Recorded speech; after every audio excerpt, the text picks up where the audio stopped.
On today's show, we'll be talking about the person we present to the world, why that persona seems to change as we move from one role or situation to another, and how to remain grounded in the midst.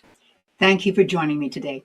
I'm Madelyn Blair, and this is Unlocked, a show all about unlocking the resilient leader in you. Many of you watch this show on YouTube, but very few of you take the time to like or subscribe. If you're watching on YouTube, please click the like button and subscribe. This helps me because it tells me what you like and what I need to do more of. And I'm happy to do that. It also helps others who are looking for similar kinds of information. Thanks. We're often given a piece of advice that sounds simple and reassuring. Be true to yourself. But I'm not sure what that advice means, given the lives many professionals are actually living. Most of us don't move through our days as a single, unchanging self. We move through roles. We show up differently in a meeting than we do with friends, differently as a leader than as a learner, differently online than in person. And those shifts are not a failure of character. They're a response to context. Yet somewhere along the way, we began to equate authenticity with sameness, as if being real means being identical everywhere all the time. What if that standard was never realistic or appropriate? Today's conversation is about personas, not as masks or deceptions, but as the ways we adapt, respond, and participate in different situations. It's about the quiet tension many professionals feel between flexibility and self-trust. And it's about what it means to remain grounded while still growing and evolving. We'll be exploring these questions with 3 guests who approach identity from different angles: storytelling, coaching, acting, and cultural analysis, and who will help us rethink authenticity not as a fixed state, but as something negotiated in relationship. This episode is an invitation to look more kindly and more honestly at how we show up. Let's see, I've got 3 guests I've got to bring in. So let me bring them in one at a time, and I think that will work for us. And I'm going to start with Kelly Cressup. My 3 guests all have appeared on Unlocked before, including you, Kelly. So as they are not strangers to you, I will give you only a brief intro to each. Dr. Kelly Cressup is an author, storyteller, vocal coach, former NPR commentator, and he's worked with groups like NASA and the Smithsonian. He's authored several books: Love, Hate, Guide to Breaking Bad. Kelly, welcome to Unlocked again.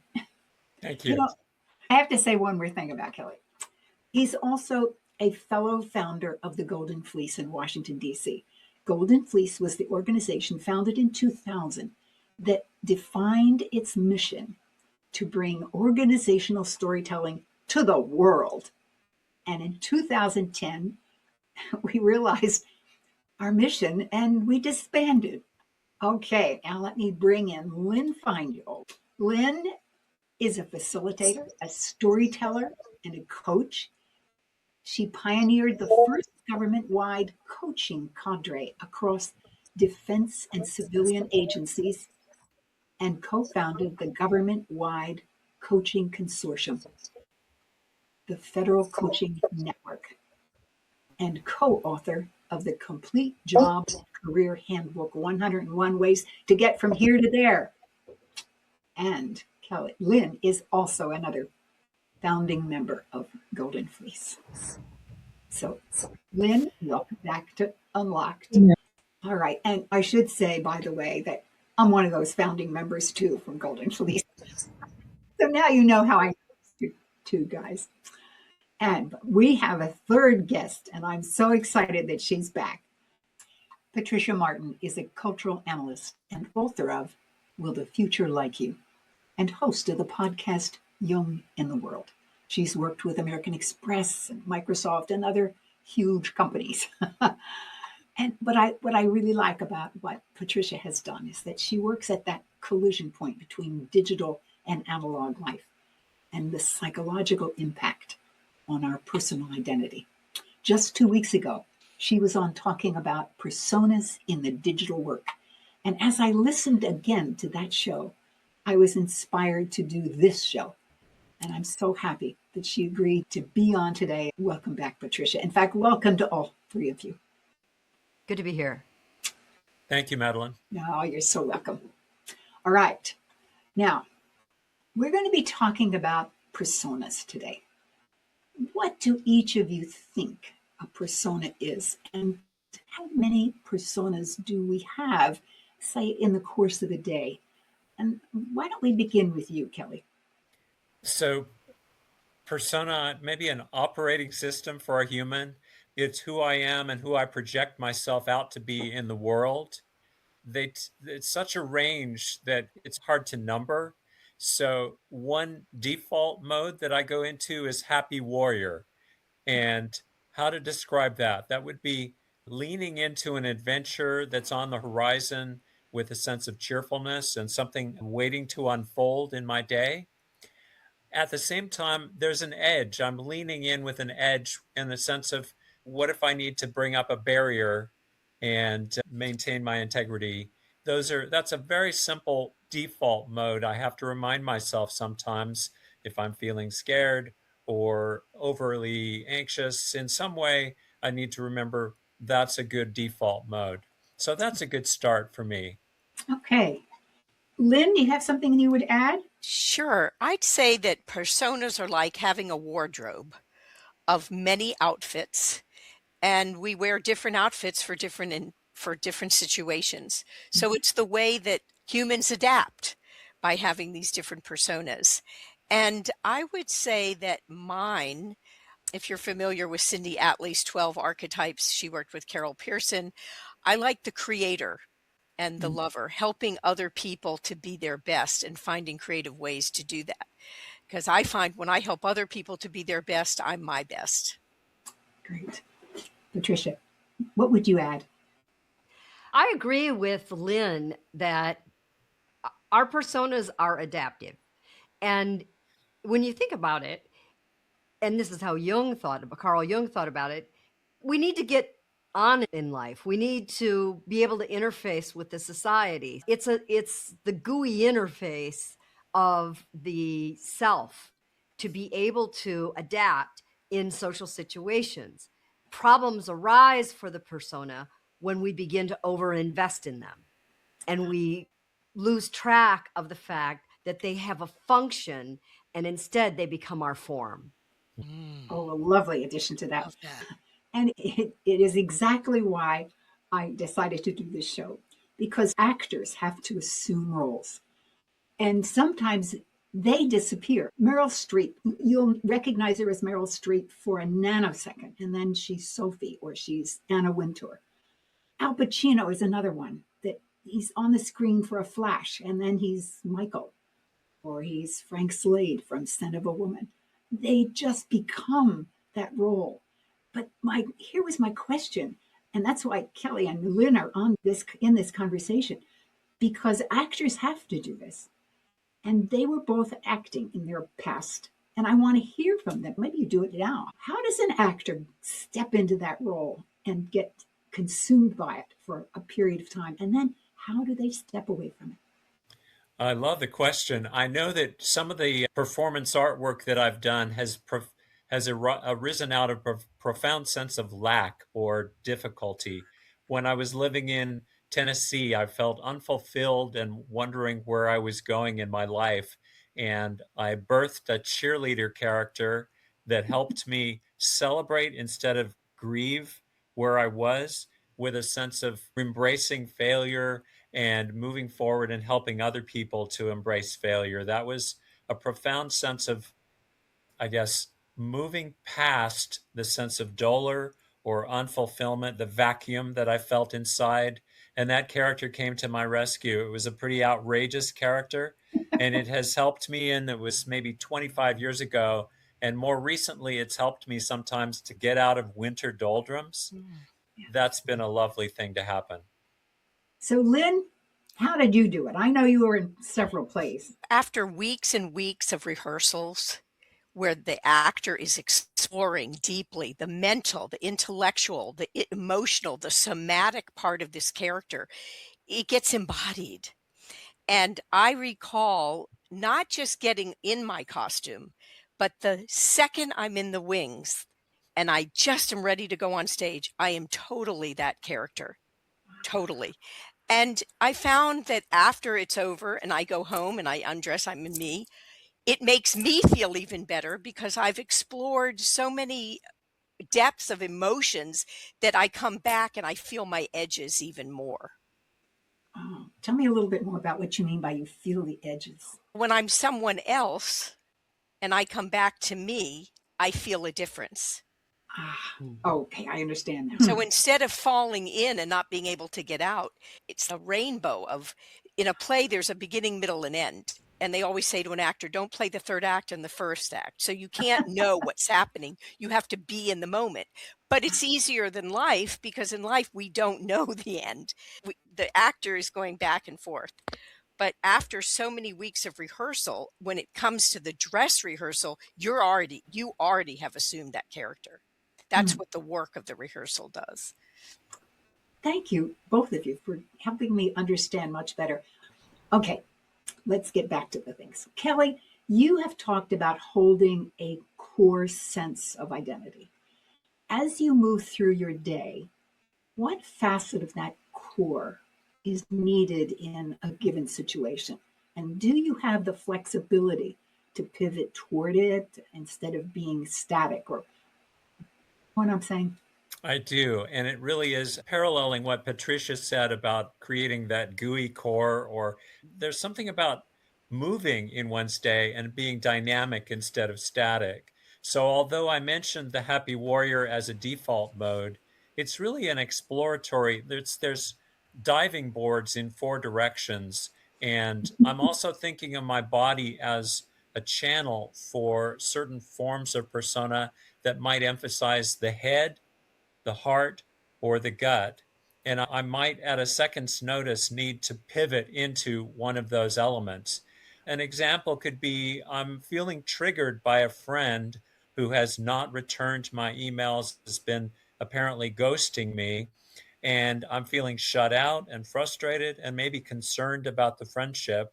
So I'm feeling an anger that's building up, and when I do hear from them and find that they've been in the hospital, suddenly my initial response has no bearing at all. And I need to pivot inside my body and in terms of how I relate to that person through compassion instead of through anger. And that's a very profoundly bodily response that I feel. So I'm shifting from tightening in the belly and maybe just a little bit of fists clenched to a sense of opening the heart. And that ability to pivot is, I think, one of the profound human qualities. Lynn, you coach people, and I'm curious exactly that point of pivoting. You're helping people pivot. Maybe you're helping them ostensibly in their career. Part of that, I would think, touches their personas. How do you do with that? Wow. I would say the key is deep presence and being extremely curious to let unfold what will unfold. And it's a whole body, mental, emotional thing. I had a client I had never met. It was simply on the phone. I think I had coached him twice. I never got any indication from his voice or his content that he was angry. And all of a sudden, I got a bolt of lightning from head to toe that went through my whole body of intense anger. And I said, may I share with you what I just experienced? And he said, yes. I said, I just got a bolt of lightning of intense anger from head to toe. What was that about? And he said, without changing expression, I'm angry. So being that present to allow the discovery and not assuming that I know. I asked him, what did that mean? If he had said he wasn't angry, I would have had to do some more research because I knew I wasn't angry. But do you know what I mean? So being that open and being willing to be with uncertainty. Amazing. Patricia, I want to invite you to step in anytime because I know that you have worked with all these pieces. So I'm just going to leave that invitation to you open. Is that all right? Sure. I'm fascinated to hear these various applications from coaches and people who are good at listening and good at speaking. So I was pondering what you just had to say, Lynn, about this is a relatively new client. You don't have any rapport yet. I'm going to guess that he was emoting that, he was exuding that energy, and yet he had a very different affect. You weren't picking it up. He wasn't giving you any bodily clues to this. And what I would be curious about is, was his affect telling you that he was pretty invested in a persona and he wasn't gonna let that guard down? I love that. Right? Oh, yes. You had to be curious enough to say, what was that? Yes. And get him to recognize it. And so I think in these situations, yeah, we are different people. We are wired to do this. Our personas come from the ego, and the ego is trying to manage the experience, and for good reason. If we're in social situations, this can be the difference between being a compassionate person versus being a cruel person, because you've got a persona. The ego is telling you what you need to do here is put the right foot forward and say, excuse me, I'm sorry, and be polite in this moment. It's as simple as that. This is the parlance of life. But it's really, I think, what I discovered about the hybrid culture, digital and analog, is that people are beginning to live out of strictly their personas, and the online world is a perfect environment. It encourages it. It encourages the doubling down and the investment of one's sense of self into those personas. It even has a business model attached to it. You just gave an encapsulation of what that's to be working with somebody who's managing the impression. I want to pursue this a little bit and go back to you, Lynn, and say, what factors are really pushing us today to modify our personas? Oh, wow. All the stress and the distractions and the craziness, it's very challenging. Yeah, I think Patricia did so well with your work. I'd love to hear your thoughts on that. Thanks. I came across a piece of research that it was one of those moments you have a light bulb moment, and it really should have been obvious all along. And that was a group of industrial psychologists who concluded that they had studied several workplaces and concluded that really self-development after we graduate from college happens in the workplace. It's the primary social setting, and we spend 8 hours a day in it. We spend more time in our work roles and identifying with our work roles than we do in any other role, father, mother, spouse. And so one of the things that I think is going to be really interesting as we walk into this age of AI is, I think we're going to see a hyper trajectory of role ambiguity, where we cannot hang our hats on our work role and some of our other roles, or maybe some of our community roles. And I think that this is going to dysregulate people in ways they might not be prepared for. And I think that's where a lot of fear is wrapped up in right now, is people saying, how does this affect me? Who will I be if I can't be this person? And I'm wondering, are you seeing anything show up in your consulting rooms where people are starting to admit to a certain amount of role ambiguity or role confusion, worrying if they have something still to contribute in the face of this boogeyman AI. Oh, definitely. It's changing everything. It's even changing the coaching profession. Confidentiality, what's fair to do, what isn't fair to do, and yet it's here to stay. So how can we use it in a good way? So we're not just saying we're not going to do it, but it's everywhere and we have to look at it. I want to turn this a little bit. Kelly, you work a great deal with men.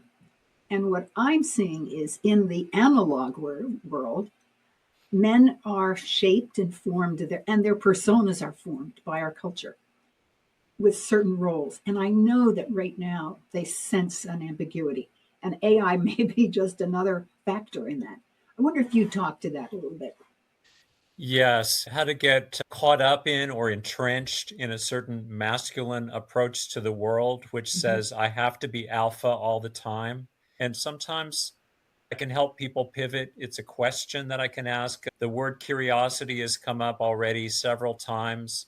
To be actively curious and to just recognize that there's probably some other thing besides what they're presenting, what maybe a standard alpha male response to the world.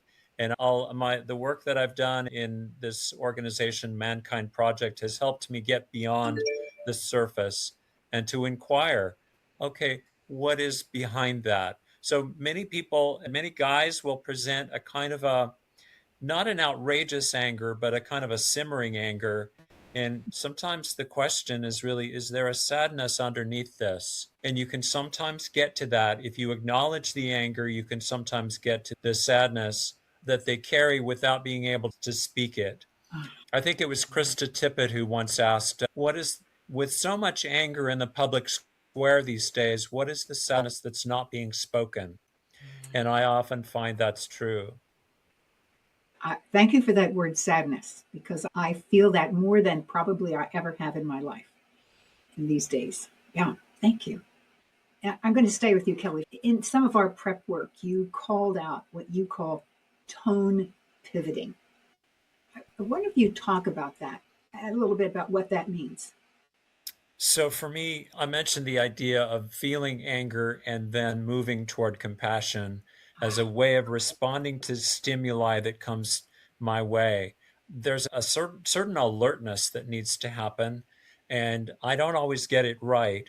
But if I'm really working with a moment where I can notice, what am I presenting here? And how aware am I of my own response? And I want to mention the word trigger awareness. Am I simply triggered by something, or am I aware that I'm triggered by something? And if I can take that trigger and do something with it, I need to express anger, for instance. I remember I had a student who was persistently sitting in the front row and using his cell phone in class in violation of my classroom rule. And I needed to spend a break during my teaching day to let out some steam in my office and to just have it with a kind of Tasmanian devil outward expression of anger and frustration and just really overdo it in the privacy of my office. And then to come back with a kind of edge, but not in a rude way, just to say, Cedric, I need you to turn your cell phone over, in a way that other people in the class would notice that, oh, okay, daddy has arrived, or something about that authority was not to be messed with. And I find that happens all the time during my days. Ad bots are coming from everywhere these days, from radio podcasts that I listen to that they weren't there before and now they are, or on streaming video. And mostly this is information I don't want interrupting information I do want. And so, what to do? One of the things that I've done lately is to pivot toward thinking of this as an anger opportunity and a chance, a reminder for me to do something physical and outwardly expressive. So the screen says I have 45 seconds. I can make use of that 45 seconds. I can take my earbuds off. I can stand up, turn around so I'm not getting visual cues from whatever it is, and I can do standing squats, or I can do yoga poses or something. And with a sense of, hey, thank you. I'm reminded now that I needed to do this. And then I can go back and be just a little less edgy and frustrated. Obviously, the alternative to that is to sit and seethe. And I don't want to do that because of what happens inside my body when I'm doing it. So I want to jump in here if I can. Go ahead. So Kelly, I was listening to you, utterly fascinated to hear the inner workings of you coaching yourself. But here's what really struck me. In that answer, what you're talking about is someone who is highly conscious. Madelyn talked about Giddings' work, and I know, Kelly, you and I had an email exchange where you were talking about Irving Goffman's work, and these were the early forerunners of this idea that we were going to enter a society where we were more and more going to rely on the persona. Now we're in that in a very full-blown way. What I'm finding is that the more people invest in screen-based development of themselves as people, the less conscious they are of their own emotions and their inner worlds. It's almost you can have one but not the other. It's not a new idea to say on the internet we're always on, but that fact of life has also meant something else isn't happening. Something is being deprived. And what's being deprived is that inner consciousness of self-awareness. And this is where things self-regulation come from, and being a good workmate and being able to lead as well as follow in a way that's helpful to the collective group. And I just wonder where this issue of consciousness for everybody on this call, you all work with people and you all make people operate from their best self, I would say. That fair to say? I would for say everybody yes. on this Yes. call more? And so as you're coaching people, what are you noticing about people's ability to become more conscious of unconscious things? Simmering anger is a great one. I'm not so sure, Kelly, that men know that they're giving off secondhand smoke. I love that. I want to, even though Lynn and Kelly are here to talk about their coaching stuff, I want to step in here because one of the things that I appreciate what Kelly brought just now is that we are physical beings. And this whole aspect of a persona involves our physical being. And Patricia, your perspective of the fact that we're losing that as we move into a virtual world is incredibly important. So when I am working with people, I really help them get in touch with their bodies because that's where they're going to feel things. So I'll just say that and then I'll. You know what? I think that's a great point. And I want to push this harder because I actually believe this based on everything that I've seen. I think that the world of AI will be a world of haves and have-nots. It will be those who have consciousness and those who do not. And those who do not are going to be run over and consumed by AI. So this isn't a little issue. This is now going to become a skill set. And it begins in their bodies. Yes. Kelly described how he started to feel physically, right? And how he had to address it physically. We've been keeping you from your bigger answer, Kelly. So I want you to jump in.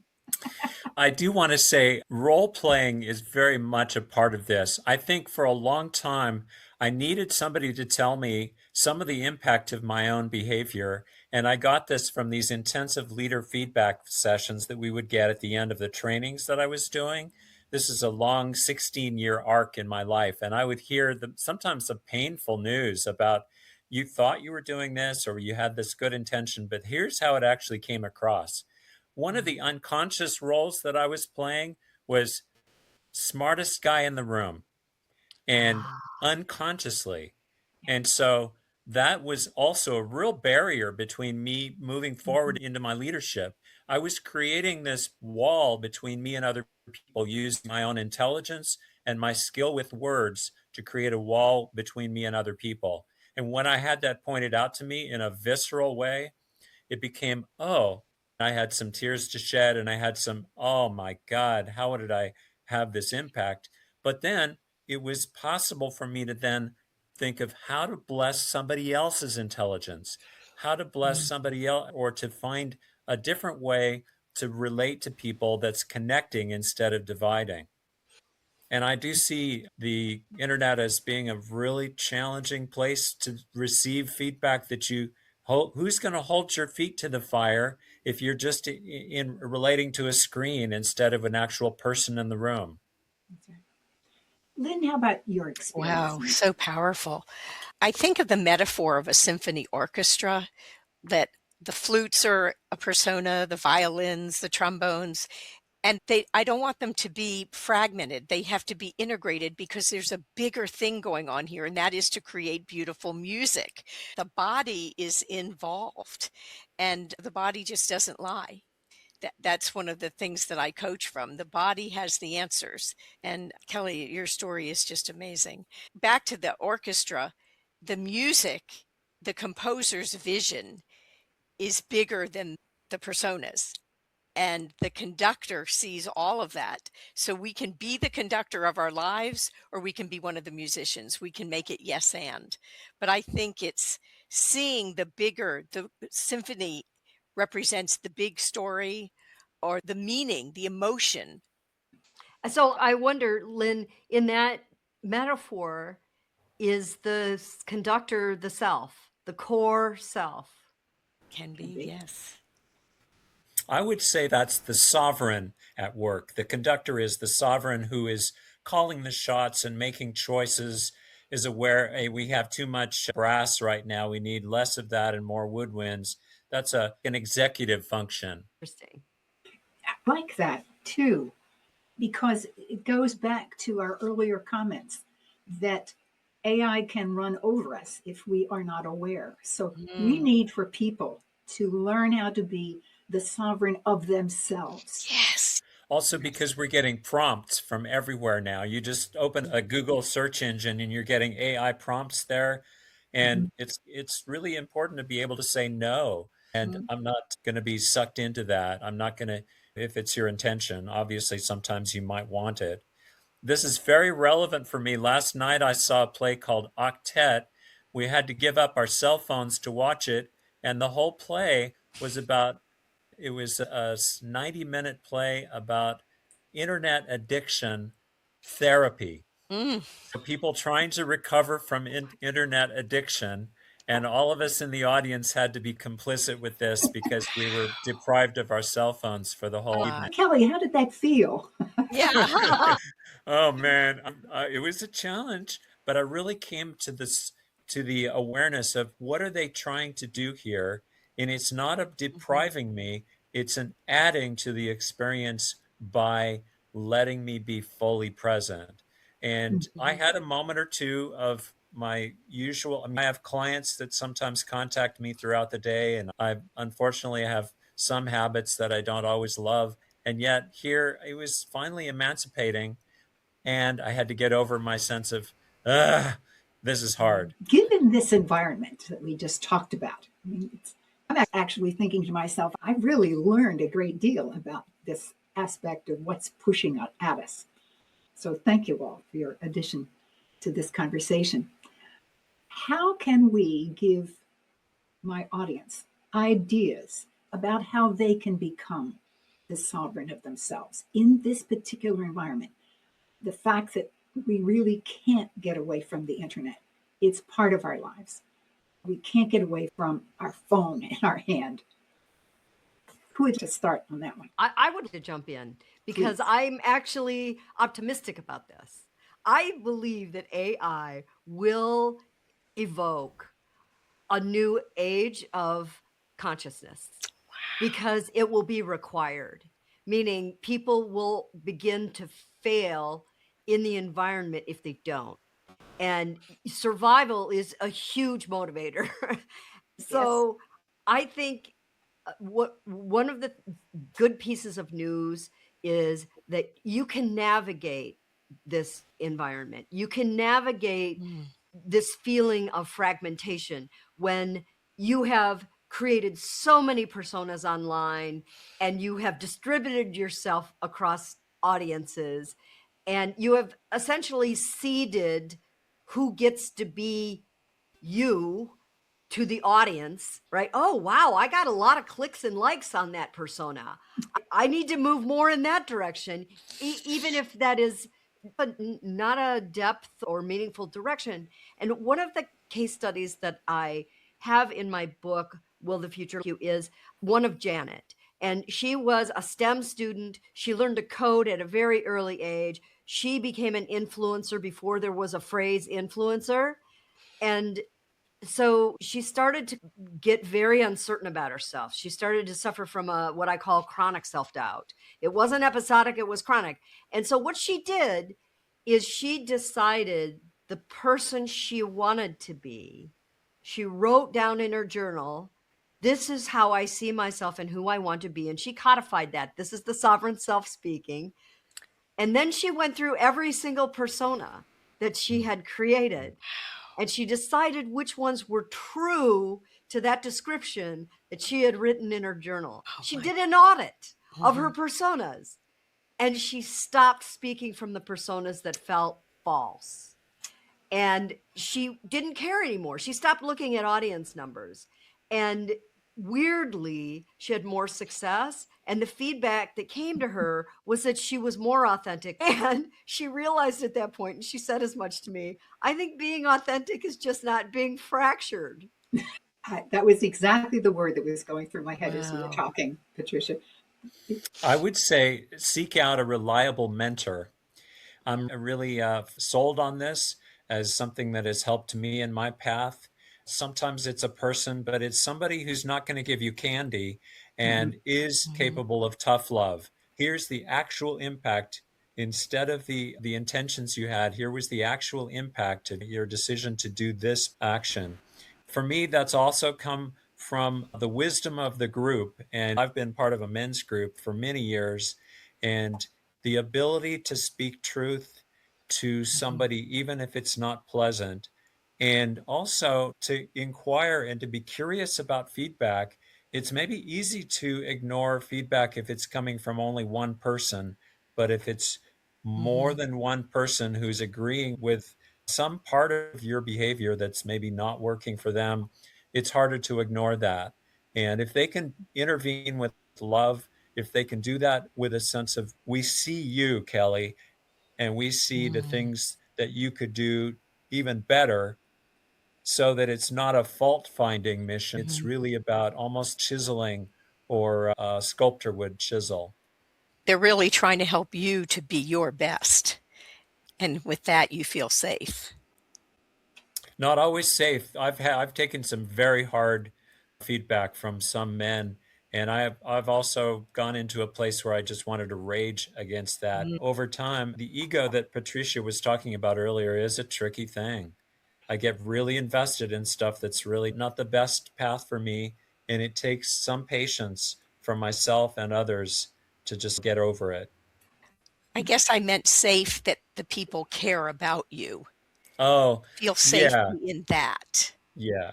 It's a group that I have developed loyalty over time with, and I know that they're not going to disappear on me tomorrow, and they're going to come from a place that's legitimate, authentic, instead of snarky, or let me score points off making some joke here at your expense, that kind of thing.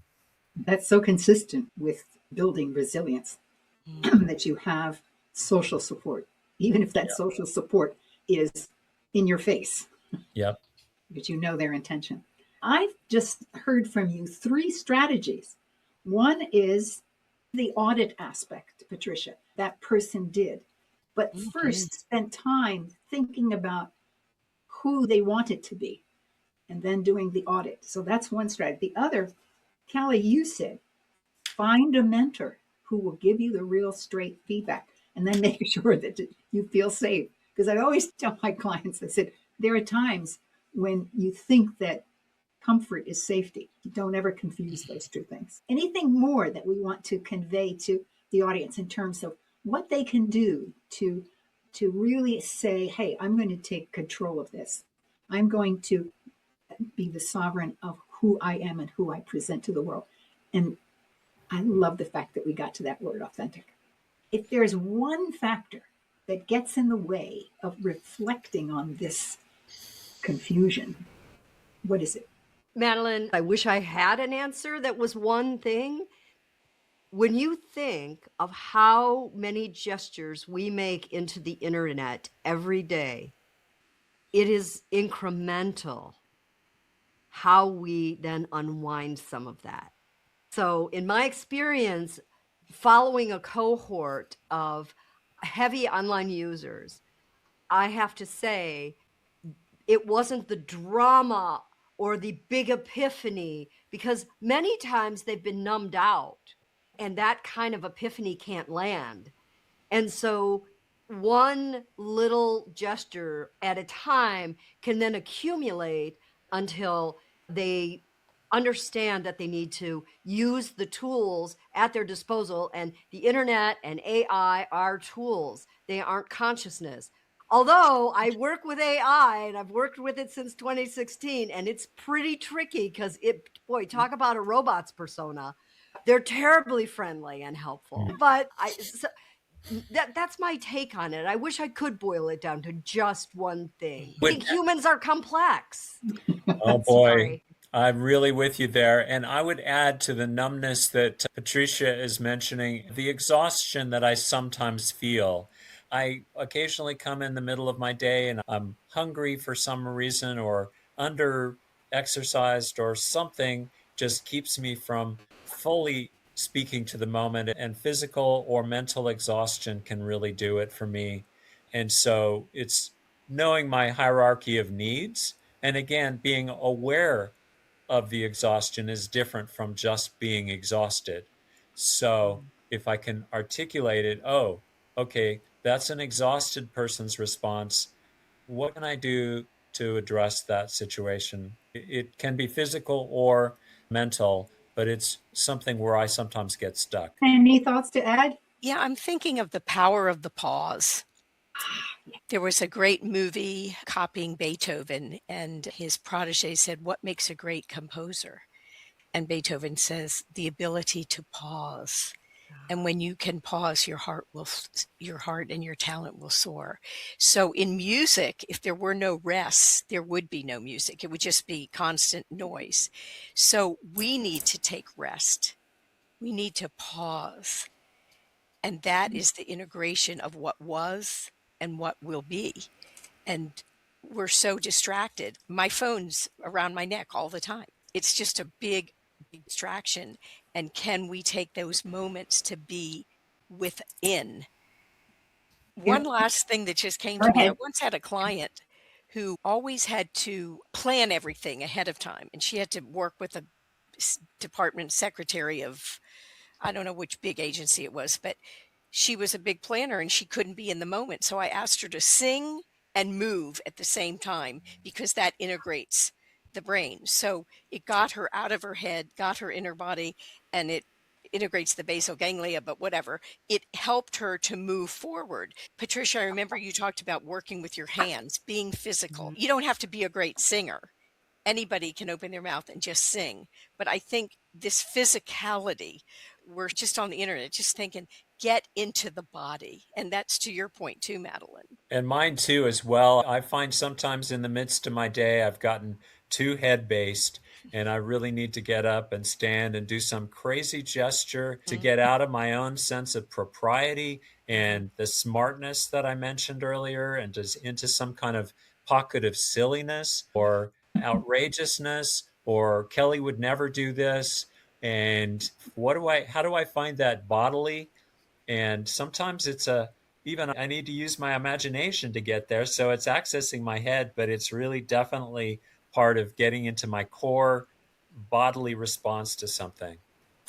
This is a big issue. I just want to jump in. And this is very exciting for me to hear you practitioners talk about this, because this is one of the most difficult areas for scientists who are studying the internet, just call it the digital culture, is how disembodied we are. We've all seen that, right? We've seen somebody walk across the street looking at their phones, not noticing that there's traffic coming. That's how disembodied we are. And the more we push ourselves into what makes us human, which is partly our physical beings, I think this will also form a sort of bodily consciousness. And this will be useful in the future. This will become an actual skill. Yeah. And I want to go back to something that Lynn said very early on. One of the things I do is I dress myself very conscious of what I have to do that day. So it's putting on the costume for the day. And if you saw me on the days that I work in the garden, I will look very different from the days that I'm host of Unlocked. But those are part of how I manage and become sovereign of who I am. Yeah. We have approximately 1 minute, but I'm going to give you a little more. What are each of you going to do differently tomorrow as a result of this conversation? I'll give you a moment to think about that. I could go. Talking about this has reinforced certain things that I need to bring into my life, but the ability to notice a pivot and sometimes take a pause, as Lynn was talking about, is if I'm feeling a trigger of anger, likely as not, that's not going to help whoever I'm angry with right at this moment. If I can notice the anger as energy, take the pause that Lynn is recommending, and then come back to it with curiosity, which has come out of several different corners in our conversation today.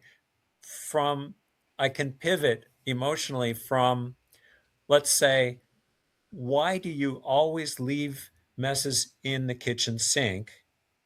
And the energy of that question to a question, would you watch with me, or would you be open to us talking about how patterns emerge in the kitchen? Okay. Wow. Okay. That sounds very coach-like. Yes, it is. We have to sometimes coach ourselves. Yes. In December of 2024, speaking of personas, an Uber driver picked me up, a woman, and she was dressed in Santa Claus from head to toe, the whole outfit. And I have a whole ritual in the Uber, and I say, please don't start until I put on my seatbelt. And then I go through why I'm particularly nervous, please. And then I do a little prayer that I came up with.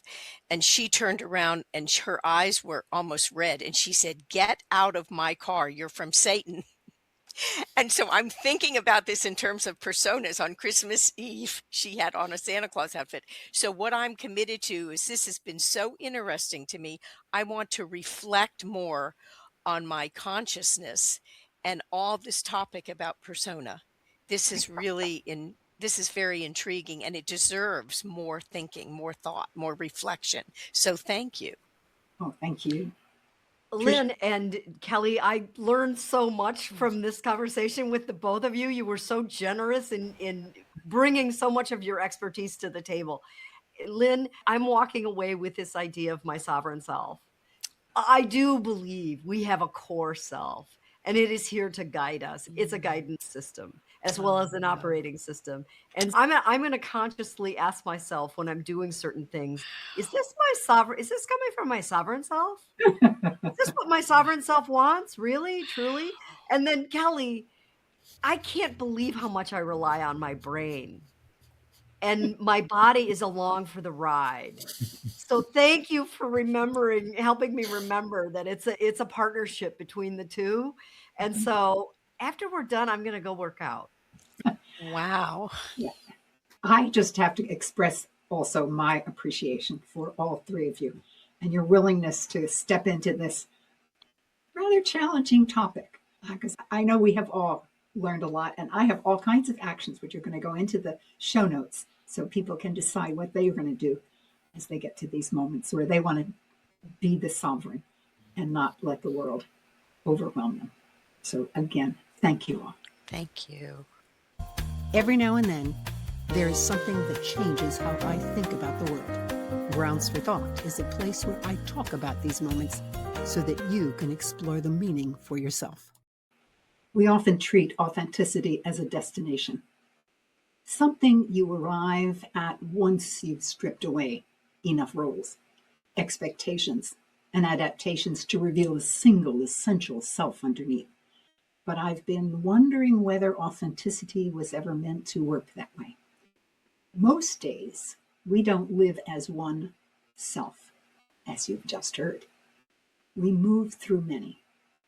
We are one person in the quiet of the morning, another in a meeting, another when we're leading, another when we're uncertain, another when we're brave. None of these selves are false, and yet none of these feel the whole story either. The social constructionist Kenneth Gergen wrote about this decades ago in a book called The Saturated Self.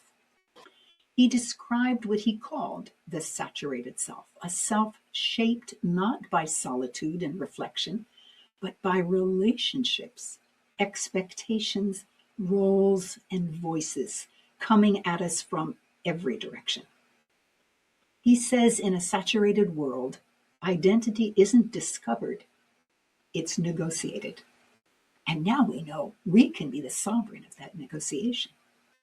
And that brings a quiet tension because we're still measuring ourselves against an ideal, the idea that authenticity means consistency, that to be true is to be the same person everywhere all the time. But think about actors for a moment. When an actor steps into a role, we don't accuse them of being fake. We admire their skill, their range, their ability to inhabit a character fully, and then, crucially, to step out of it when the role ends. We understand that the role is real in context, but not the entirety of who they are. Yet in everyday life, we rarely extend ourselves that same grace. We take on roles constantly: leader, caregiver, host, executive, student, partner. Some roles have clear boundaries. Others bleed into everything. And when we're required to shift quickly or often, we sometimes feel a low-grade anxiety underneath it all. Which version of me is the real one? Am I losing myself or just adapting? And if I'm adapting, what exactly am I supposed to be faithful to? Here's the shift I'm sitting with. What if being true to yourself was never about sameness? What if it was about integrity across change? Not asking, am I the same everywhere? But asking, am I in relationship with what's being asked of me and with my own limits, my own values? In that framing, authenticity becomes less about performance and more about awareness. Less about proving who you are and more about noticing how you're becoming. It allows room for growth, for learning, for stepping into roles you didn't anticipate and discovering something real there too. So here's my Grounds for Thought challenge. Think of a time when you found yourself stepping into a new role, not perfectly, not effortlessly, but willingly. What did that moment teach you about who you are now? That perhaps is a different and more humane kind of authenticity. Thank you for joining me today. I hope this conversation has offered you not just new ideas, but a different way of noticing, one that restores attention, connection, and the capacity to learn. I'm Madelyn Blair, wishing you infinite possibilities as you unlock your resilient leader.